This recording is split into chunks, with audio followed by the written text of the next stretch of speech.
Okay, I got some videos to do. Oh, fuck. No, they're not outside. Fuck. Now I close that up. Gosh, thank you so much for going into my settings and changing things up, just for me. The slide range goes from 0 to 100 now, which means you can only slide from the center to the right, meaning there's no sliding on the left. Let's see that in action. Oh, the right-handed person. So we thought the box won't slide to the left. So let's get that going with the left thing, and it slides to the right. Slide to the right! This is because we set the slide range between 0 and 100. So it can slide to the right of its starting position, but it can't slide to the left of it. Now let's take us back to the programming screen. So you see, I don't just give things the power to slide, but I can limit the range of the slides too. Do you think I can maybe be of some use to you, DryCrunch? And another thing, if you set the range as narrow as you can, then you can create a slide position connection. Scale. Slide to the left.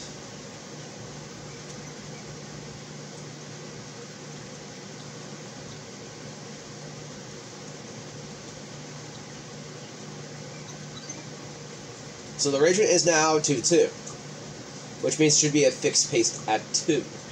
So we can close the settings here, and check that out on the game screen.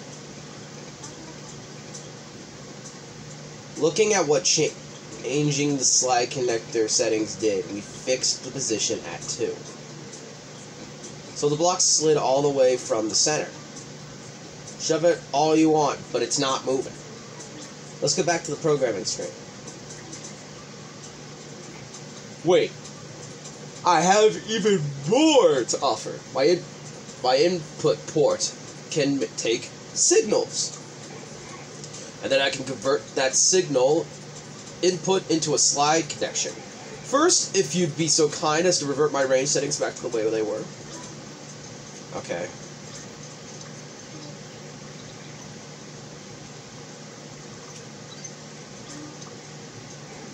Here comes constant Nodon to give us a hand.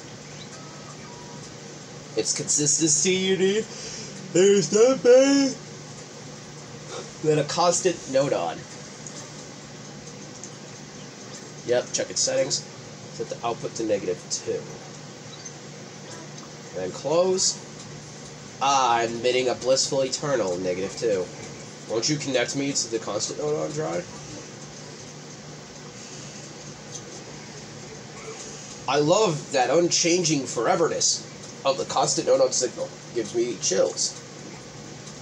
It makes me want to be strong and constant too, fixing that input number fast. When it was set to 2, it slid to the right. Any guesses as to what happens if it's a fixed -2? So let's check that out. The box has scooted over to the left. Now the slide connector Nodon's receiving an input of -2. Everything's fixed to the left. Not even the person can budget. Time to go back to the programming screen. What did you think of that, DryCrunch? I've given it my very best. Whenever you want to slide something or need to fix something off center, remember your old pal. Until we meet again.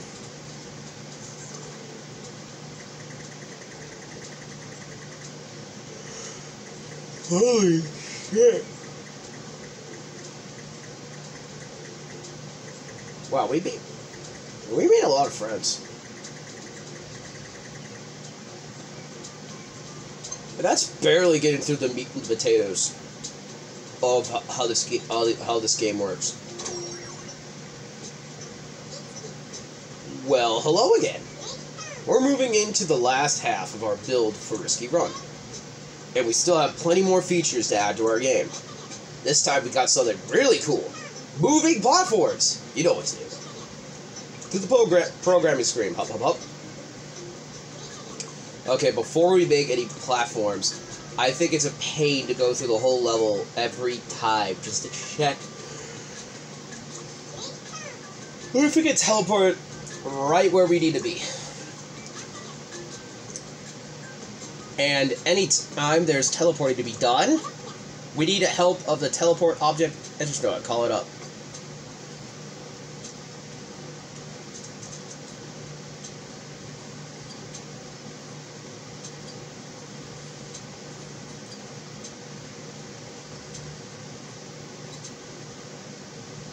Oh, there we go. Oh, Seeker of the Way, thou must trust in the path before thee. Stack that teleport object going on top of the person. Yep. Now open up the settings. Set the teleport ID to H. Open to teleport what? Enable person. Close this, then close that. And now exit. O Seeker, through the way ahead is unknown to thee. Thou must enter without hesitation. Yep, place teleport object Nodon where we want to warp. Yep. Open the settings menu. For HD to H. And now we close. So now when we start a game, we'll warp right straight to the stairway part of the level. Let's check that out. We can zip right to the stairway. This should make checking things much easier. Okay, now for the main event, making a platform. In order to make this platform, we need to ask our slide connector Nodon. But before that, please call up a sphere object Nodon.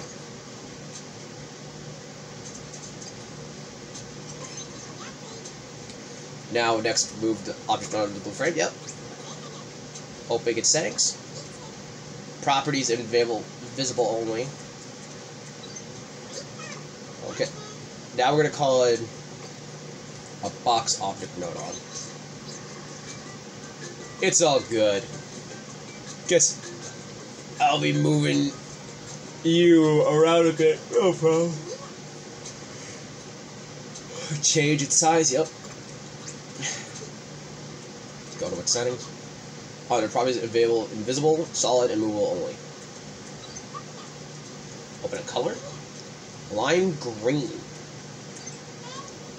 Now let's open the connection points. Set both the own connection point and the target to the center.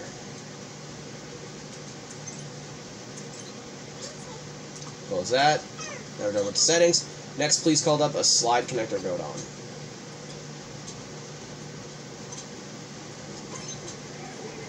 What a pleasure it is to be of use to you again, Dry Crunch. I tell you, no matter what happens, I'll follow you to until the end. This time, I'm a Y slide, so I'll move whatever I'm connected to up and down. Let's put our friend near the blue frame. Connect the box Nodon. Yep, to there.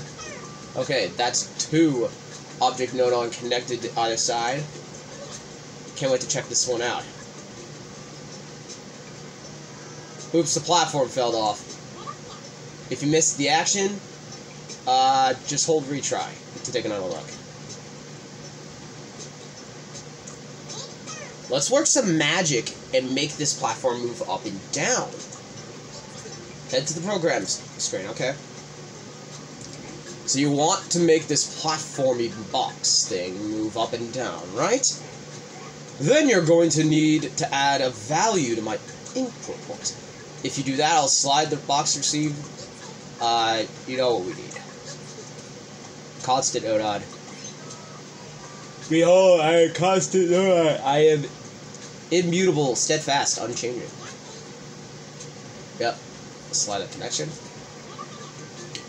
Now the slide connector is receiving an input of 1.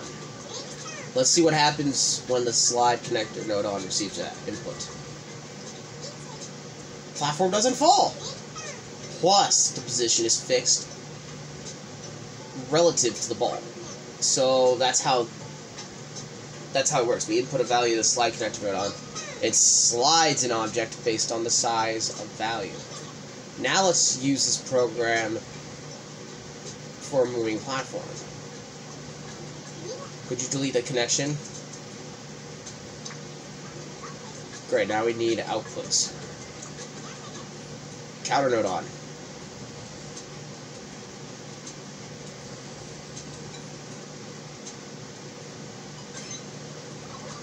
I will count out some numbers and send those numbers as an output. Thanks.